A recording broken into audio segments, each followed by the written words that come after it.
Good afternoon बच्चों। आज हम आपकी कक्षा 12th का हिंदी का ये पाठ पढ़ने जा रहे हैं, हंसिनी की भविष्यवाणी। इस क्लास में आप सभी का स्वागत है। आप लोग अपनी अपनी पुस्तक खोल लीजिए और इसका अर्थ समझिए। देखिए, हंसिनी की भविष्यवाणी एक कथात्मक वर्णन है जो मनमोहन भदारिया ने लिखा है। समाज कल्याण से अनवरत रूप से ये जुड़े हुए हैं। इनकी मुख्य बातें आपको याद रखना है ना। जैसे ज़मीन से जुड़ाव, सामाजिक समस्याओं से साक्षात्कार ने आपकी रचनात्मकता को व्यापकता प्रदान की है। अब जो इनके मुख्य रचनाएं हैं उनमें से 2-3 रचनाएं आप याद कर लीजिए। जैसे समुद्र के किनारे कहानी संकलन है ना। कुछ संस्मरण है, कुछ व्यंग्य रचनाएं हैं, सूरज की धूप एकांकी हैं, कुछ बाल कथाएं हैं इनकी। तो इन्होंने समाज कल्याण से संबंधित कार्य किए हैं। और ये जो प्रस्तुत आपकी जो रचना है कोर्स में, ये भी बहुत सुंदर है। लोक कथा शैली की विशेषताओं को ये आत्मसात करती है ना। इसके केंद्रीय भाव में इसको आपका पूरा इसका सारांश आपको मिल जाएगा। इस कहानी में कहानीकार ने प्रजातंत्र पद्धति की प्रारंभिक अवधारणा, मतलब जो उसके नियम हैं, उसको एक कल्पना कथा के माध्यम से प्रस्तुत किया है। मतलब ये एक काल्पनिक कहानी है, लेकिन सच्ची कहानी नहीं है, कल्पना कहानी है। एक राज्य के राजा की मृत्यु के बाद उस राज्य का मंत्री इसलिए चिंतित था कि राजा निसंतान थी, इसलिए उसका कोई उत्तराधिकारी नहीं था। मंत्री को चिंता थी कि वह अब किसे राजा बनाए। अब हंस और हंसिनी जो सरोवर में होते हैं खूब सुंदर होते हैं, सफ़ेद रंग होता है इनका। और ये जो पक्षी हैं ये अधिकतर सरोवर में ही पाए जाते हैं। हंस हंसिनी के वार्तालाप से उसे यह ज्ञान मिला कि वह प्रजा को ही राज्य की बागडोर सौंपे।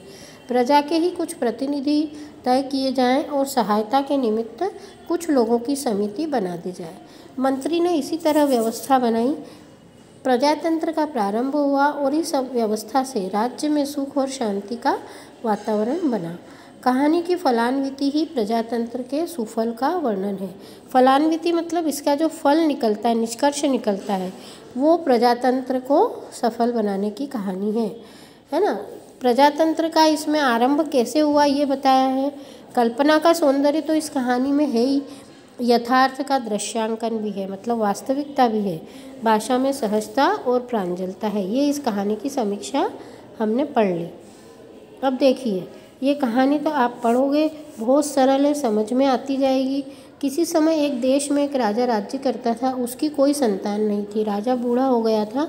मंत्री ने राजा को सलाह दी, राजन आप किसी होनहार बालक को गोद ले लें, वह आपके बाद आपका राजकाज संभालेगा। उसको संतान नहीं थी, मंत्री ने उसको सलाह दी।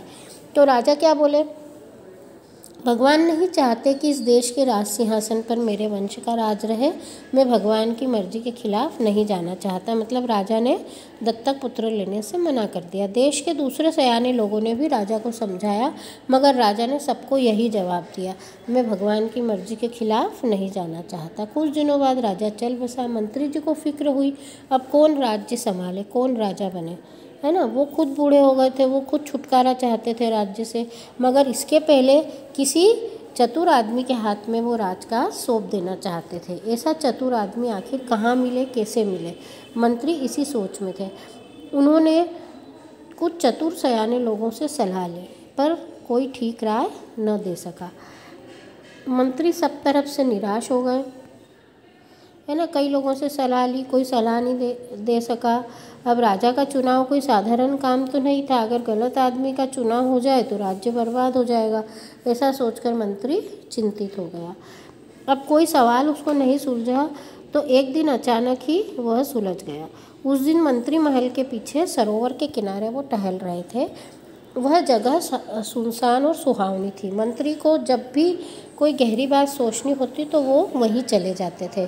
उस दिन भी वे नया राजा चुनने के बारे में सोचने गए थे। मंत्री जी सोच में डूबे थे कि एकाएक उनके कानों में कुछ भनक पड़ी। पास ही कोई बातचीत कर रहा था। मंत्री ने सोचा, इस सुनसान जगह में कौन बातचीत कर रहा है। बातचीत की आवाज़ सरोवर के बीच से आ रही थी। मंत्री ने उस ओर देखा। हंस और हंसिनी उन्हीं के बारे में बातें कर रहे थे। मंत्री जी कान लगाकर सुनने लगे। मतलब उन्होंने देखा कि सरोवर के अंदर हंस और हंसिनी उनके बारे में बात कर रहे हैं। तो हंसिनी बोली, आजकल मंत्री जी बड़े उदास हैं। तो हंस ने उसको कारण बताया कि अरे तुझे नहीं मालूम कि देश के राजा नहीं रहे, इसलिए मंत्री जी उदास हैं। हंसिनी हंसकर बोली, यह तो कोई फिक्र की बात नहीं है, मंत्री जी इतनी सी बात के लिए क्यों परेशान है। हंस बोला, वाह, छोटी बात कैसे है, नया राजा चुनना कोई हंसी खेल थोड़ी है। तो हंसिनी बोली, मैं कहाँ कह रही हूँ कि हंसी खेल है, मगर इसका तो एक सीधा सा उपाय है। तो हंस ने पूछा, क्या उपाय है। हंसिनी क्या कहती। सरोवर के किनारे बैठे मंत्री सुनने के लिए चौकन्ने हो गए। मंत्री को लगा, वाह, हंसिनी सुझाव दे रही है। तो हंसिनी बोली, इसका उपाय यही है कि जिसका यह देश है उसको ही इसका राजकाज संभालने दिया जाए। हंस बोला, देश अभी तक तो राजा का था, मगर अब वह नहीं रहा, वह अपना कोई वारिस भी नहीं छोड़ गया, ऐसी हालत में क्या करें। तो हंसिनी हंसते हुए बोली, तुम भी अनाड़ियों जैसी बातें करते हो, न्याय की बात कहो। देश असल में किसका होता है, देश का असली मालिक कौन होता है, राजा या प्रजा। तो हंस बोला कि देश का असली मालिक तो प्रजा है, देश उनका ही है।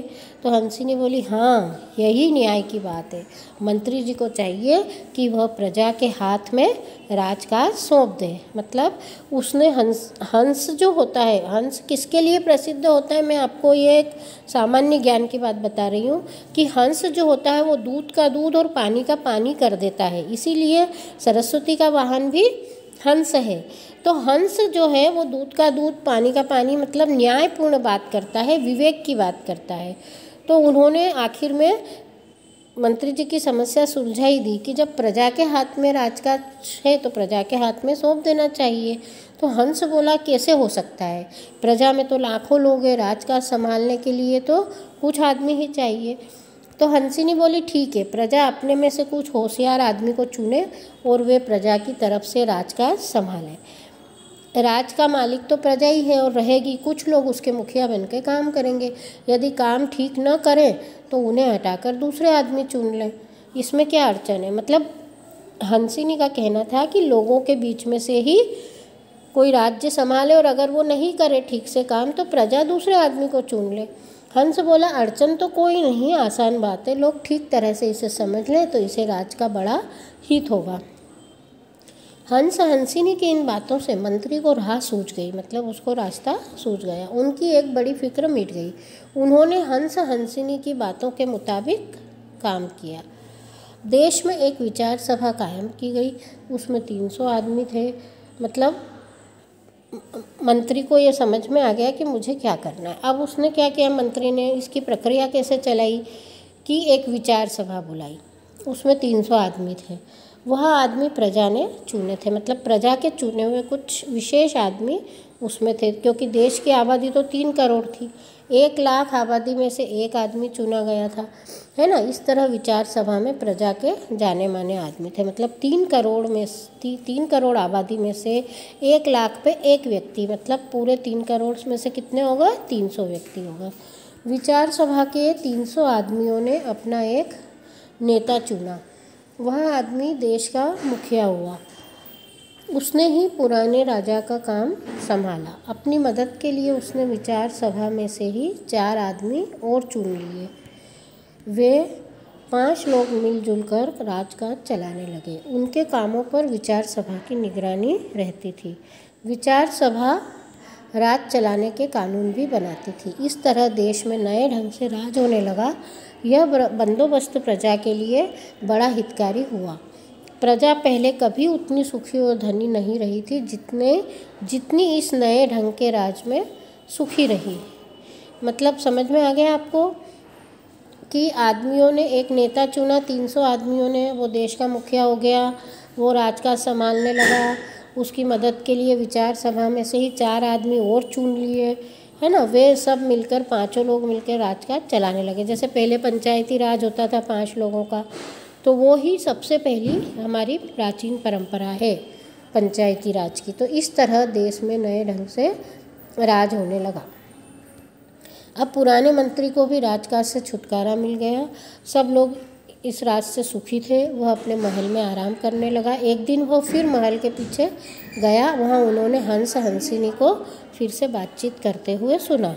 हंस कह रहा था, अरे तूने सुना, अपने देश में प्रजा का ही राज कायम हो गया है।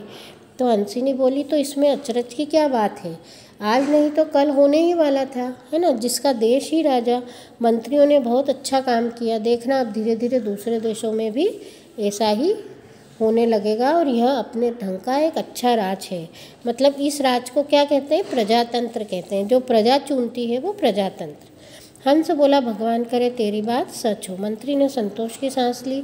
आखिर वक्त तो मुझसे एक न्याय का काम हुआ, मतलब मेरे से आखिरी वक्त एक अच्छा काम हो गया। ईश्वर दूसरे वालों को भी ऐसी ही समझ दे। कुछ दिनों बाद बूढ़े मंत्री भी सिधार गए। उन्होंने जो नए ढंग का राज चलाया था वो बहुत फला फूला और हंसिनी की भविष्यवाणी सच्ची हुई। दूसरे देशों में भी उसी ढंग का राज फैला। इस ढंग के राज को आज प्रजातंत्र के नाम से जाना जाता है। तो ये एक छोटी सी कहानी थी, कल्पना पर आधारित, बहुत शिक्षाप्रद थी। इसमें आपने यह देखा कि प्रजातंत्र का निर्माण कैसे हुआ। पहले जो राजतंत्र चला करता था वो समस्या कहाँ से उठी कि अगर जैसे राजा का कोई पुत्र हो तो वो राजा बनता है, तो वो पीढ़ी दर पीढ़ी वंशानुगत राज्य चलता रहता है। लेकिन जिस राजा का बेटा नहीं होता है वो किस तरह से राज्य चलाए, तो उसमें ये समस्या होने के कारण प्रजातंत्र का निर्माण हुआ। मैंने आपको हंस और हंसिनी के बारे में बताया कि हंस को किस लिए जाना जाता है, न्याय के लिए जाना जाता है। दूध का दूध और पानी का पानी हंस की विशेषता होती है। तो ये जो हंस की विशेषता है ये भी इस पाठ में बताई है। और सरस्वती का वाहन हंस होता है। क्यों होता है, क्योंकि सरस्वती विद्या की देवी है। विद्या में क्या होता है, सूझबूझ होती है ना। विद्या हमें सूझबूझ देती है। तो हंस और हंसिनी जो है वो सूझबूझ देने वाले होते हैं, मतलब हमें विवेक कराते हैं, विवेक का ज्ञान कराते हैं। तो इस तरह से इस कहानी में बहुत ही हमारे लिए उपयोगी बातें बताई गई है। तो अब आपको क्या करना है, ये पाठ अच्छे से पढ़ना है और इसके प्रश्नोत्तर की लिंक भी मैं आपको भेजूंगी। अगर आपको नहीं समझ में आते हैं प्रश्नोत्तर में कुछ, तो आप पूछ सकते हो और ये पाठ आपका कंप्लीट हो गया। इसके बाद 2-3 छोटे छोटे पाठ और हैं जो हम कर ही लेंगे 15 जनवरी तक। परंतु आपको मैं बार बार बोल रही हूँ कि ये 12वीं बोर्ड है। बोर्ड की परीक्षा की जो मार्कशीट होती है वो बहुत महत्वपूर्ण होती है और उसमें सबसे पहले हिंदी के नंबर होते हैं। हिंदी में अगर आपको डिस्टिंक्शन आती है, मतलब 80 से ऊपर नंबर आते हैं, तो आपका जो आगे जाके आपको जॉब में तरक्की मिलती है ना, जॉब अच्छी मिलती है। और हिंदी के 100 नंबर जो हैं, 500 में से 100 नंबर बहुत मायने रखते हैं। तो आप लोग हिंदी को लाइटली मत लो, हिंदी की पढ़ाई खूब अच्छे से करो। हिंदी में पढ़ना सरल है और नंबर लाना भी सरल है, बस थोड़ी सी आपकी जागरूकता की आवश्यकता है।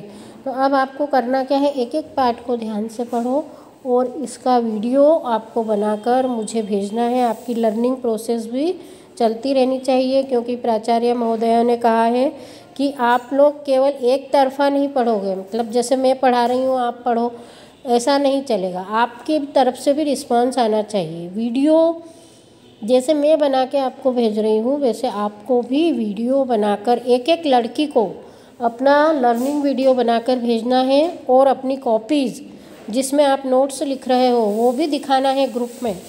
तो हमें पता चलेगा कि आप लोग पढ़ रहे हो, क्योंकि ऑनलाइन क्लास में तो आप लोग आते नहीं हो, इसलिए हमने लेना बंद कर दी। पहले ली थी 1-2 बार, लड़कियां आती ही नहीं है, आती है और चली जाती है देखकर।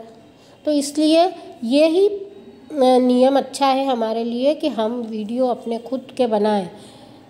सुन रहे हो ना आप लोग, अपने वीडियो बनाकर याद करके एक एक लेसन के क्वेश्चन आंसर, एक लेसन के 10 क्वेश्चन आपने याद किए, वीडियो बना के भेज दो। मतलब आप जैसे क्लास में सुनाते हो वैसे हमको सुनाओ ग्रुप में। तो आप यदि भेजोगे, दूसरी लड़की भी उससे इंस्पायर होगी और प्रेरित होकर भेजेगी। तो आपका क्या हो जाएगा, रिवीजन भी हो जाएगा, हमको भी संतुष्टि हो जाएगी और दूसरी लड़कियां भी उससे प्रेरित होगी। क्योंकि अब अपना कोर्स तो किनारे लग चुका है और जो कोर्स कम हुआ है वो आपको मैंने बता दिए हैं, है ना, वो आप कट कर लो अपने कोर्स में से और बाकी सब तैयारी करो। 6 मंथली की जो एग्ज़ाम हुई थी, देखो क्वार्टरली 6 मंथली असाइनमेंट, ये जो है आपकी इंटरनल एग्ज़ाम है। तो अभी बोर्ड का नियम ये चल रहा है लेटेस्ट में कि आपकी इंटरनल एग्ज़ाम के 70% नंबर जुड़ेंगे, मतलब 70% आपका बोर्ड इसमें जुड़ सकते हैं बोर्ड में, है ना। अभी आगे कुछ कह नहीं सकते लेकिन नंबर जुड़ सकते हैं। इसलिए जिन लड़कियों ने कॉपियाँ नहीं भेजी है वो कॉपी भेजो और बोर्ड की तैयारी करो, ठीक है। ओके, अब मैं वीडियो रख रही हूँ।